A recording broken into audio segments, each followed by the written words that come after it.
What's up, and welcome back to another kind of funny reaction, this time to Invincible, the Amazon series, episode 4. As always, I'm Tim Gettys, joined by Andy Cortez, Kevin Coelho, I was muted. Episode 4. Greg Miller.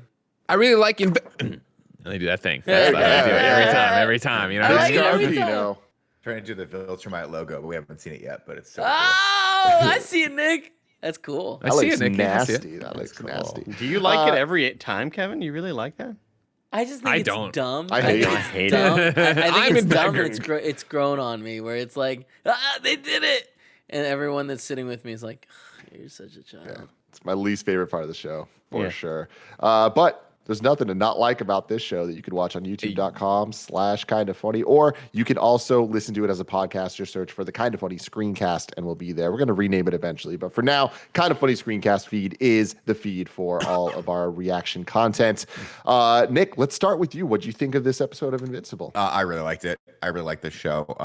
I was telling Kevin before we started it. What's cool is that I know they're changing some stuff up, some stuff they're keeping the same. I don't remember a lot of the smaller story beats. I remember the grand sweeping ones, which I'm looking forward to. But how we get there it's just been too long since I've read the source material. So a lot of the stuff, specifically this episode with him going to Mars and like the face huggers and that other species of alien was kind of new to me. I was like, oh right, it was so long ago. So it's exciting to watch it all again. I thought this episode was great. I love how it ended. I love that last image of the wave of, they just need one like symbiont to like bring it all together. Yeah, There's that yeah. wave of aliens and the Martians like, fuck.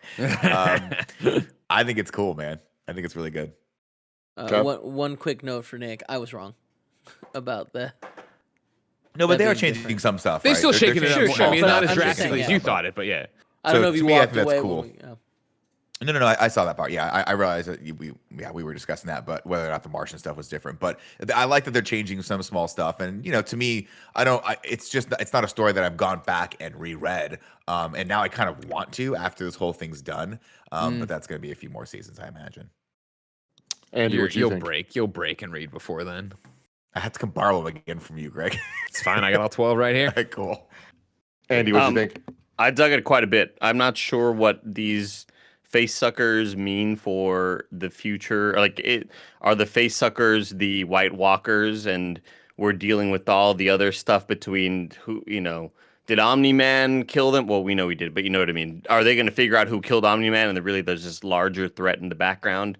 I don't really know what it means at all for the story, but I'm excited. Like every sort of instance of there being confrontation between Omni-Man and Cecil. I love everything happening there. I love Damien Darkblood and that whole sort of storyline, and him being sent back and being like, Cecil, you fucking know the truth, and him being like, I know, but I got to do what I got. Let me work this right. We're kind of doing a long play here. It's just super interesting and intriguing, and I'm super stoked to see what the solution's gonna be, because I'm like, I get anxiety from it. It's really good. Kev, what about you? So I am really enjoying everything. I think it's all awesome. Having a great time. There is one storyline that I'm like, why are you doing this so early? Like, I don't feel like the setup for this is correct, because like we need to build the relationship that this character Show your has. cards. Like Who? it's the robot robot stuff stuff? where it's like, Yeah, why is I think Robot that was- doing this? It was like from what I remember, and I'm trying to be as vague as possible for Andy. Sure, yeah, you don't want But, to ruin like, it for people who haven't read. Yeah, who that haven't was read. a celebratory thing that he did after, certain things happen. Not like fun celebration, but like, respectful celebration. Yeah. And I feel like it's in tune with where we're going, right? Or I don't know. I think Robot's meant to that's be the this thing. character right now of like, can we trust this guy? Who is this guy? Sure, but I feel like there's a change that happens in Robot's character in the future that kind of leads Robot to where he's going. And before that change happens, like Yeah, they're he was speeding it up a little different. bit. And, Yeah, for sure. But like I feel like they're speeding it up, but there's also like he goes into the Flaxon universe for some time, and that, you know what I mean? Like, so, again, Sure, I'm trying sure, to sure. be vague, but Don't even also worry about it. Yeah, pepper in- okay. yeah. Yeah. So it's Well, just let's throw that away. Do you not think it's working right now? No, yeah, I mean that's the thing. It is working and it's cool. They're definitely setting us up. I mean, like they've peppered in all these little Easter or not Easter, these Easter little bunnies. moments, these little moments, Peeps. these Peppered little in some moments peeps. that we're like, oh, what's going on here? But it's just one of those things that I like, and that's the problem with being like the comic book reader, where you're just like, oh, I think I know where this is going, but it's like I should trust them. They're Totally. Robert Kirkman knows what he's doing. It's so cool. It's rad. Robert Kirkman no. was just on the Kind of Funny podcast. Everybody should check it out. was? YouTube.com/Kind Never heard of of Funny. him. And of course, Never heard of him. He hates Nick. It's awesome. You can catch it on podcast services around the globe. I thought it was a great episode. You know what I mean? Like, again, I'm not hung up on anything that they've changed or haven't changed or are changing. I'm along for the ride. I like it. I like the way they're playing Debbie and Nolan. I appreciated that. Like, obviously, it's very similar to the comics, but also different in a couple different ways. And so to see her vocalizing her concerns, right, and to see the way he's playing her and the way he takes her to this thing, right, and takes her on this thing and gives her just enough information, and then do you trust me? And then he doesn't want to go fight the monster behind him or whatever. Like, I appreciate how they're doing that. I liked the continuation or whatever, I guess, this interpretation of Mark and Amber and then having to deal with going to Mars for 2 weeks. Like, I'm glad they kept the sandwich joke. I was very happy to see him bust out the sandwich and bite into it and it explode because, of course, it'd be freeze dried or whatever. Yeah, it's like, pack a lunch my ass. Yeah, exactly, right. I appreciated that. I liked. I love the face huggers as creatures that we'll have to deal with here and in the future. And so their debut here, I popped for. I was excited for it. I liked obviously the panel of Mark and the astronauts running. I really dug having the Martian shapeshifter in the thing look around and just like in the comic and notice he has the flag wrong and change the flag because he has a passion for graphic design to make it match. Like, I really dug this episode. I'm really. It's nice. It was nice to put it back on. After what I feel like it's been, I guess, a week off, but it feels longer than that. I guess we watched a little bit earlier than Friday last week. Yeah. And it's that thing of getting back in and easing back into this universe and seeing them flesh it all out. I'm really appreciative of that. Yeah, this is my favorite episode so far, and it cements that I think the show is very, very special. I liked the first three, but now that everything's set up and they can just kind of go buck wild, where it's like, cool, we're past the twist, we're past kind of setting up all these like characters. Now we can just have them do things, and it is superhero as fuck. I love Damien Darkblood being exercised and like them just being like, that was awesome. The audience is gonna understand what's happening. Like we don't need this whole backstory of magic and blah blah blah. No. They fucking get it. It's explained so quickly. So quickly and so perfectly, succinctly, in just a way where we're like, we get it, cool. This is a superhero universe that's existed before we started watching it, and I think they're doing a great job with that, especially with the beginning of the episode, with the Egyptian tombs or wherever that is, right?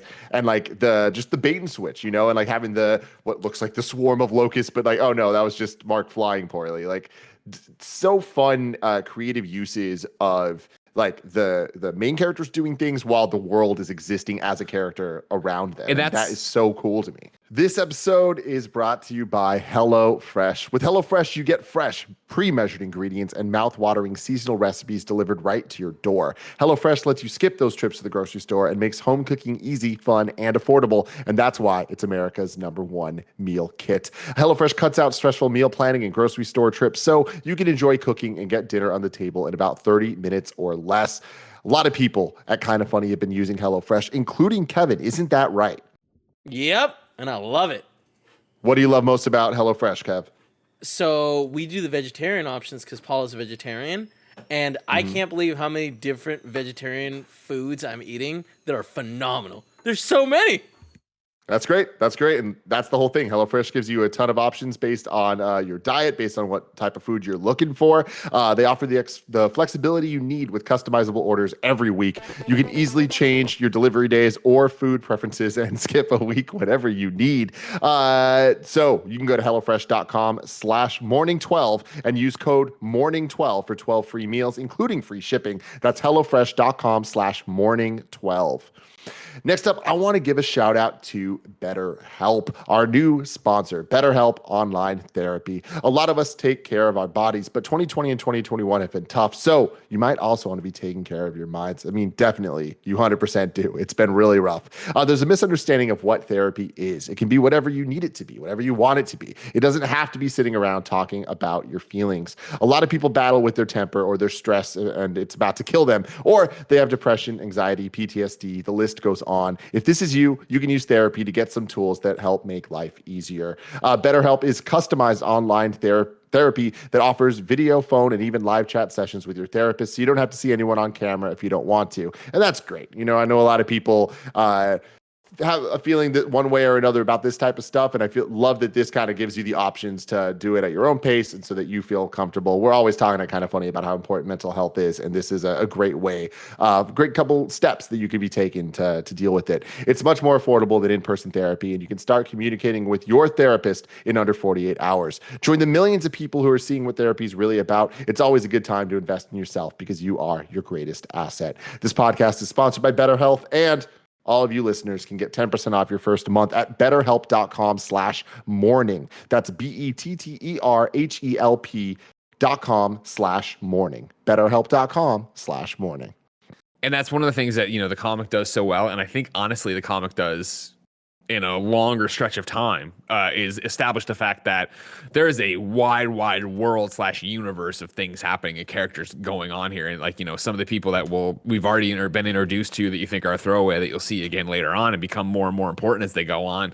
That's awesome. But it is this thing of, what is the Egyptian tomb? All right, cool. That's just happening, right? Like there's so many things going on in this world as we watch, the continuation of the Mauler twins, right? As they continue to come back and do that. And there's so many awesome things and them layering in all this awesome, rich content that's going to pay off. And really, as you're saying, Tim, fleshes out the world as being so much bigger than Omni-Man and Invincible. Yeah, there's a lot. Go for it, Eddie. I was just gonna say there's tons of elements like that are interesting in it. Obviously something we watched recently was Godzilla King of the Monsters, or Godzilla versus Kong, and even Godzilla King of the Monsters. But when they are cutting back to characters that you may not be super interested in, you kind of roll your eyes and go, "Oh, I forgot they were in this fucking show." Sure. But in this show, everybody's doing something really intriguing and something that I'm interested in, and I want to know what the implications are. And so when they cut to the Mauler twins, I'm like, oh yeah, I forgot that. Wow, he's making his little clone. He's throwing beef patties to kind of build his brother or whatever. Protein. That's really neat. Use that protein. And then they cut away immediately and go to something else that's immediately as interesting as the last thing you saw. So that's one thing I appreciate, that everything feels super fleshed out, even though it hasn't been on screen for that long. Again, with the Damien Darkblood moment, I just wanted to point out of them being like, you don't have the book you need. He's like, oh, the page or whatever. Yeah, we kind of were able to put it together. And immediately, and it sort of just reminds me of Lord of the Rings, Fellowship of the Ring, when Sauron is like, or what's his name? Gandalf arrives at Saruman's place and is like, you're using the Palantirs, the Seeing Stones. They're not all accounted for. How are you, you shouldn't be using this Seeing Stone right now. And just 3 lines of dialogue, you understand fully what the hell's going on. The same with Damien Darkblood. You understand all of the magic shit. We don't need a full prologue of somebody giving you exposition about how the page of whatever, Damien Darkblood, he is this exercising thing. Nah, it's all right there. It's super fast and it's easy to understand. And it's great. It's just great storytelling. And it's nice to see the touchstones back to it, right? Again, where I think even just having Rex and Monster Girl have that moment, right? And it is that thing. I'm like, oh no. And then Robot says it all as much, but is that a seed for something that's going to happen later? Is it just a distraction for Robot to get his blood? Well, you have to wait and see. With something that Nick was saying, I totally agree with it. I'm so lucky that I'm in this position, although it seems like every position's good for this show, whether you are a avid comic reader, a casual comic reader, or somebody new to this like Andy. This show has something for you. But I love that I have read every single issue of Invincible, but it was a long time ago. And I don't remember so much of this, to the point that I'm like, was that character even in the comic? I don't remember, but I'm enjoying it because when they get to Mars, there was shots of him running away from the big army. I'm like, oh my God, I remember this. But I was like, I don't remember where it goes. And then when it has the thing of the face sucker is gets the human, I'm like, I do remember this, and it's fucking awesome. And it's this constant thing of what Andy was saying of this show is really doing a good job building itself and being interesting. It's like, yeah, it's building this world, and I know where the world goes, and I love that. So it's like it's kind of continuously rewarding us as viewers, no matter what level of fandom you have for it, because it's just simply a good story with good characters. Agreed. And it's doing the same thing that the comics did.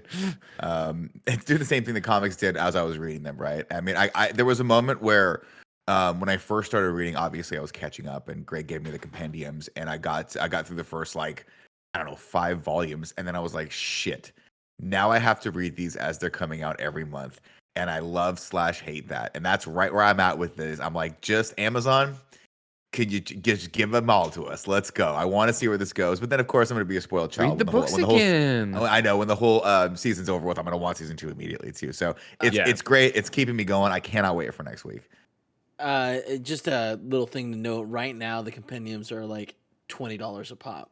So you can get all of Invincible for like 60 or 70 But bucks. if I con my way into Greg's house as an air conditioner repairman, and your I way, say, like, I won't let you in, "Excuse me, right? sir, I brought some Starbucks and I'm here to repair your Also, air conditioning." Comixology right now, the front page has Robert Kirkman sale featuring Invincibles 50% off, and then it is on Comixology Unlimited. I'm not sure if it's the entirety of it. I'm looking right it's now. just the first 50 issues, I think. I think I probably Okay. have I think I probably have a lot of them. Yeah, on volume 7, it Comixology. looks like, through volume 7 is up on Comixology Unlimited right now. And I cannot recommend you reading Invincible enough, everyone. Go to support your local comic book shop. Sorry, my camera died.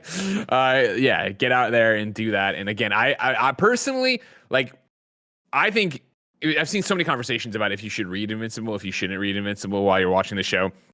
Personally, I love knowing where the comic goes, not because I think I'm getting the show spoiled, but because I wonder if the show is actually going to deliver on the storylines we know, and then number 2, if it's going to follow them verbatim, right? That's the thing, like Kevin was talking about, right? Where even some of the stuff with Robot and Rex and all those other characters, you're like, it's sped up, and I think you're going to get a lot more details and a lot more story if you read the comic books. Really, you can't go wrong, right? I mean, you always have the opportunity to go back and read the comic books. This is always the question you have. Like I used to ask myself with Harry Potter and things like that, where I'm like, should I wait? Or Lord of the Rings, right? Should I read the book right before the movie, or vice versa? Yeah. At the end of the day, it's just a different experience. But I would say read the comics as well, for sure. Either you read them now or you read them after the show, but read them because you're getting. You'll never make it. Once this season ends, you're going to want to be right back to it. You're going to be right. You're going to need to know what's going on. Absolutely. That's what I think the best course of action is. If I hadn't read it, I would watch the season through the rest of the end and then read the book from beginning to end, because I couldn't stop myself. But that's the sad thing. We're halfway through the show already. No, that's the problem with 3 episodes being released at once. But yeah, this and Falcon and Winter Soldier both halfway done. It definitely did that thing last night where I was like, man, I know this is going to end at any second here, but I just hope that for some reason this is the episode that's got an extra 20 minutes in it, because I'm like, I love where this story's going. When is this going to be super long? That's what I mean. I just want it, man. I want more of this story, and I'm actually like, now you guys got me hyped up, Greg. I might need to borrow those books again. Damn right. Any chance you read it for a reread? Me Yeah, or Nick? Andy. Oh no. Well, Damn, very quick. I don't got time It's to not read. grabbing me that much. It's not grabbing. I don't got time to read. No, I mean, it doesn't matter what the book is. Like, you could show me the book that proves that aliens are on another planet. I'd be like, I'm sure it's good. Like, I believe you. Yeah, well, like, you understand. Andy reads like, the this 5-star review and the 1-star review, and he's like, I don't know. It's like Seems just like it's based bogus. on my free time. Like, when I get in bed, it's like I'm going to sleep, and if I'm not asleep, I am playing a video game or streaming or something. Comics go real fast though. Like, they fly by. Like 140 some odd issues sounds like a lot, but you'll be done with it in I'll tell you, Andy. 4 or 5 days. You put it in the bathroom and you read it while you're taking a kiki. I don't take long kikis. You gotta take long kikis. Now No, you will. please. Now you will. But if you put an Invincible book in there, trust me, these kikis are gonna get You're it gonna all. stretch those kikis out nice and long. This I hate it has so been our much. reaction to Invincible, episode 4. We will be back next week talking about episode 5. And if you're interested in Falcon and Winter Soldier, we also have our reactions to that live over on youtube.com/kindoffunny. Podcast services, search for Kind of Funny Screencast. Till next time, I love you all. Goodbye. All right, buddy.